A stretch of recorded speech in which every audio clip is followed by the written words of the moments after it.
I have a situation here where I have a designer that wants to have this sausage weight put into the bottom hem of this beautiful golden metallic sheer drapery, and the problem is this white sausage weight is going to show through the bottom of this hem. That's how it will look all the way through the bottom. And some people might think, oh, that's no big deal. But I wanted to try to come up with a solution. And so here I've turned a double 3-inch hem on this panel of sheer drapery. And you can see that sausage weight in the bottom. That's the back.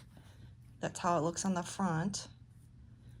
And I played around with a new idea. I turned that double 3-inch hem one more time, and so now it's a triple 1.5-inch hem. And here's on the back, that sausage weight is in there, but it's a lot less visible than this one.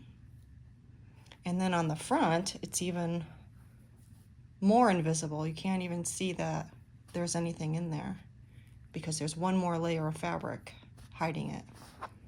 And then here's the front. Here's the front of the double 3-inch hem, and here's the front of the triple 1.5-inch hem. And so I'm very happy with this. And even though it's a small hem, the designer will be thrilled with that. She wanted a small hem anyway. And so what I did is, after I turned this double 3-inch hem, I went to the regular machine, opened it up, and trapped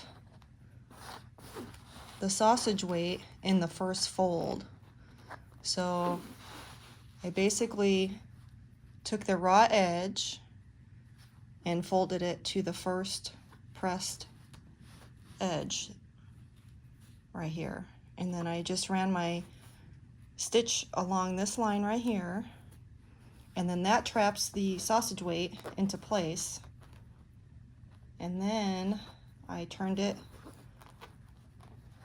2 more times back at the table after the stitching. And here is my final hem before it's going to the blind hemmer. That's what it's going to look like. So I need to just go to the straight stitch machine first and make this first stitch. So I'll take you over there and show you that.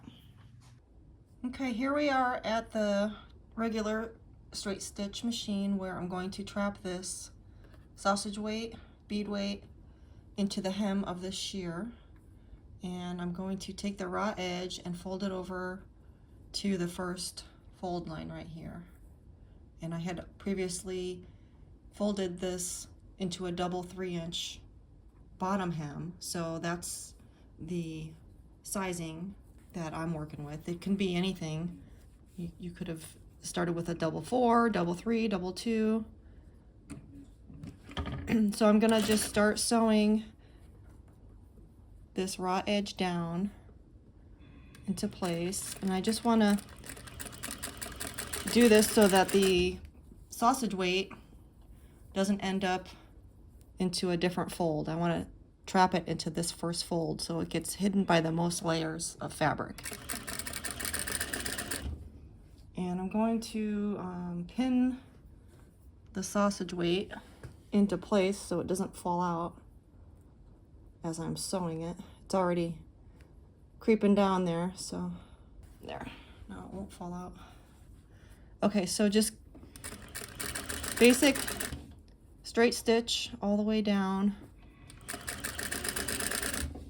I'm not stitching on the fold line. I'm just meeting the raw edge to the fold line and then sewing that fabric into that position.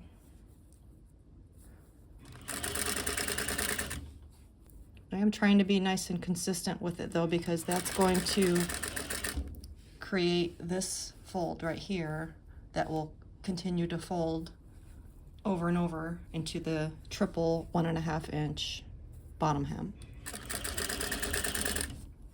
So the straighter your stitches in this step, then the straighter your final hem will be.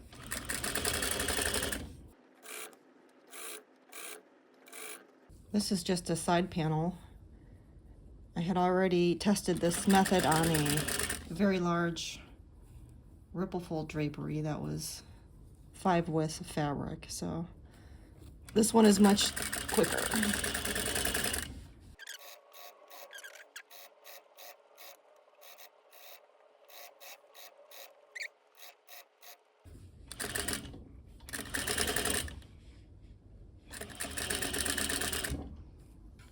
There we go. I don't really have this much extra sausage weight. It just has gathered up this fabric, which I'll adjust at the table and get it all even. So we'll go back to the table now and continue completing this bottom hem and then go to the blind hemmer. Okay, so now I have this panel brought back to the table with the sausage weight trapped into the first fold of the double 3-inch hem. And now I'm going to take it and fold it once this way, and then a final turn so that this new edge gets trapped up to the original pressed edge, which is the actual bottom of the drapery. That's the finish line right there. And I'm going to pin that into place, and then I'll press this edge, and this edge will get turned up one more time, and that will be the edge that gets run through the blind hemmer. So that's why I want a nice pressed edge right there. I have this folded edge lined up onto a line on the table so that I can keep it nice and straight.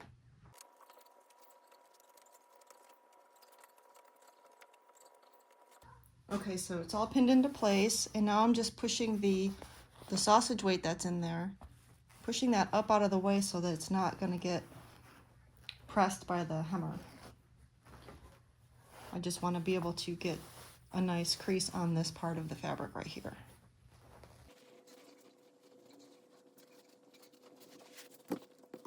So I'm just going to go over that press line with the tip of the iron, not over the whole thing. Just on that little fold right here. And you don't want to spend too much time on a shear with your iron, so just press it quickly.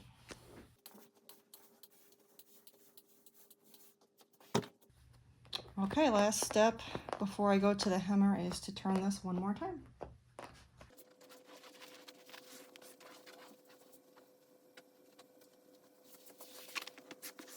Isn't that pretty?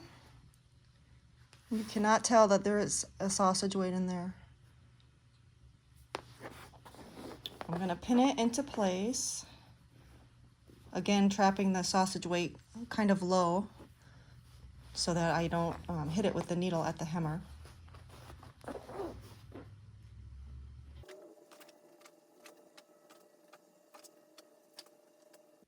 Okay, now I'm ready to hem this bottom hem that has the sausage weight trapped inside. And on the front you can't see it, but it's in there. And I already stitched my corner. So I'm going to start right in the beginning here.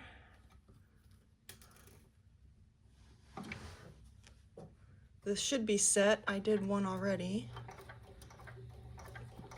but I will double check as I go. Yep, it looks good. I'll show you how it looks when I get a little bit more.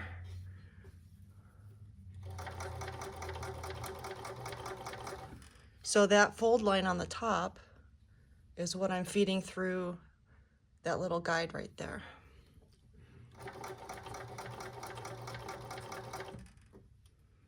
Okay, so here is how that stitch looks on the back.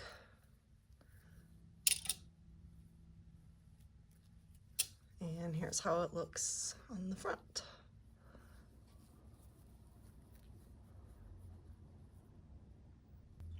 I'm using both of my hands to guide the fabric and to put a little tension between my hands, pulling equally in either direction. Helps to control the tension of the fabric. And then I reposition every time I get close to the needle with my right hand. So this hand that's holding the fabric does not allow the fabric to slide through it. I'm holding on to it the whole time. And then when I get to the end, I'm going to walk the needle and stop the thread so that it's around this hook, and then I can tug on it and break that thread so that it is knotted. Here's that little thread right there, and so now the stitch will not come apart. Okay, so that's the bottom hem, and now I'm going to turn and do the side hems, which are thinner, so I might have to adjust my stitch a little bit.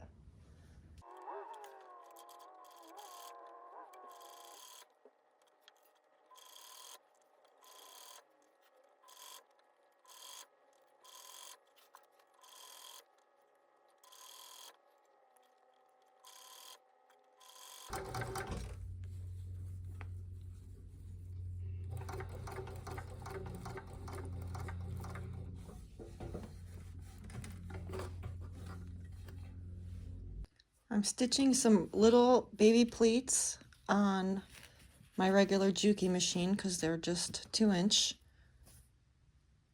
tall and 4.5 inches in each pleat, and I'm going to stuff them to look kind of like cartridge pleats, but they're going to be board mounted, and the hope is that they're going to mimic Ripplefold.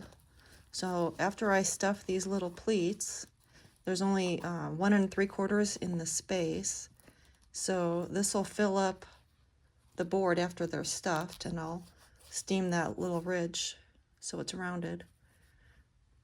But it should mimic the look of Ripplefold, and that's the goal anyway. So I'm just stitching these little pleats right here. It's super easy. Just line up the pins and measure that distance. This is 2 3/16 right here. Measure that at the bottom. Start sewing, back stitch. Take your pins out,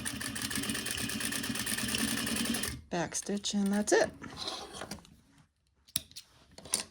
So that's a pleat right there. These could be, you know, 2-finger pleats like normal, but I'm going to stuff them and make them look like Ripplefold. I have 10 pleats on this one little panel. It's about 1.5 widths of fabric.